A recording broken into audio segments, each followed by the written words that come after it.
What's up, Writing Workshop? I'm coming at you live from the new recliner. This is actually my in-laws' old recliner that we inherited, but it is a comfy spot to screencast and grade, which I'll be doing a lot of today. This week is basically just one big work week, so I figured I would make one devotional kind of directions video for the entire week.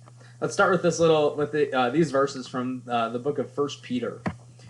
This is 1 Peter chapter 4, verses 7 and 8. The end of all things is near. Therefore, like that conjunctive adverb right there, be of sound judgment and sober spirit for the purpose of prayer.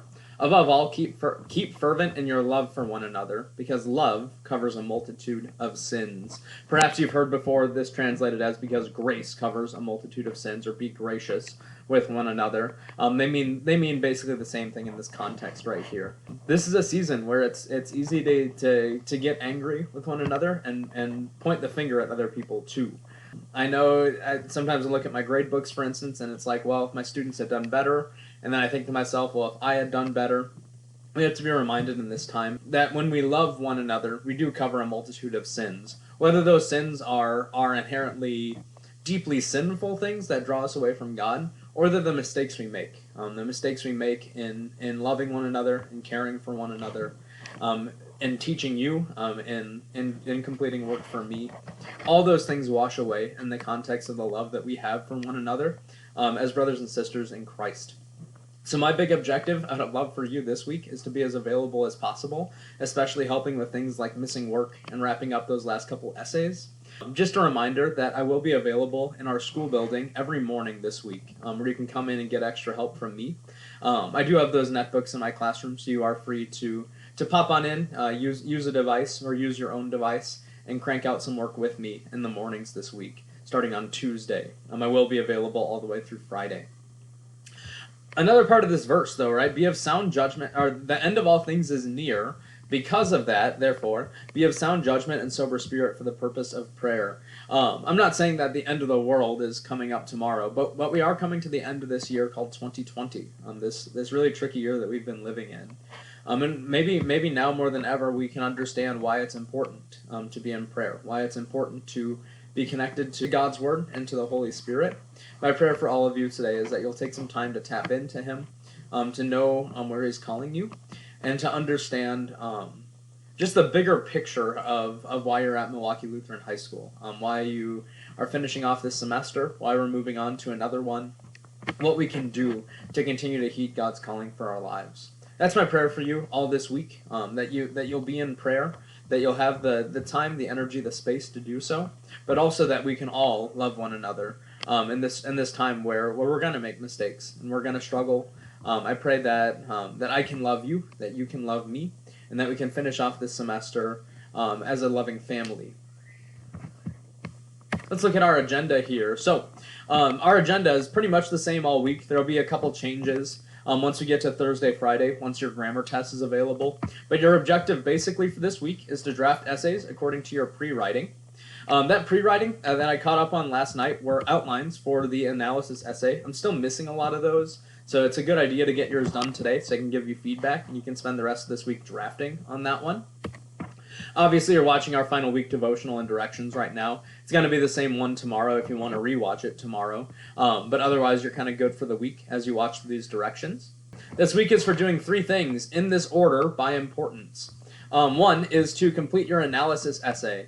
That's the one where you are analyzing a short story or a poem or a song. I don't think anyone chose a piece of artwork, but I want to make sure I can help you with that this week. Once again, complete your outline if you haven't today, so I can give you some feedback. The rest of this week is open time to get yours written. Again, it's not a super long essay, it's just 1.5 to 3 pages, so I want to see that you can get that done. I will note, my Christmas gift to all of you this year is that I'm going to be rather lenient on grading analysis essays. I expect you to complete it, and I'm still grading it out of 100 points, but I'm not going to be especially strict on the rubric this time around. I'll still point out what you can improve on. I'll still give you feedback that you can read. I just want you to know that I'm going to be pretty gracious in the grade book as I'm grading those essays. It's just important that you get yours done. Another thing that I would recommend you work on this week is to revise earlier essays. I'm going to be working quite a bit today to make sure I wrap up persuasive research essays. Because I fell behind on those, I am extending the deadline on essay revisions, just so you know. Another thing you can do is prepare for your final grammar test. I'll show you the practice test in just a moment. But you could also, for instance, go into our YouTube channel, Mr. Hantak MLHS, and look back through earlier grammar videos for concepts that you're struggling with. That grammar test will open up on the 17th, and it'll be open through the 22nd. For your upcoming, I just put deadlines right here. So your analysis essay is due by the end of the 18th. I had to set that as our deadline because I need to give myself the weekend to start grading, or I'll run out of time. My final grades are due by the 23rd, or by the end of the 23rd. So it's important that we get those analysis essays done so I can start cranking those out over the weekend. Your final grammar test and your essay revisions are not due until the end of the 22nd. Yes, that does give me a busy day on the 23rd as I'm going back, grading essay revisions, looking back through extra credit and all those things. But I will allow it as a way to practice grace and love with you guys too. Again, that final grammar test will open up on the 17th, so you can take it whenever you're ready.